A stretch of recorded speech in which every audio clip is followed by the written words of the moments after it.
Hello friends! In this video, I will guide you through how to fix Xbox app not working or opening on Windows PC, including Windows 10 and 11.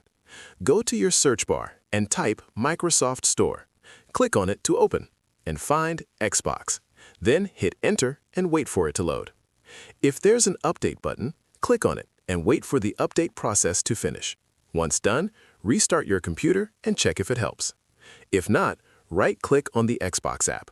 Go to App Settings, scroll down, and click Terminate, and then Reset. Wait for the process to finish, restart your computer, and check again.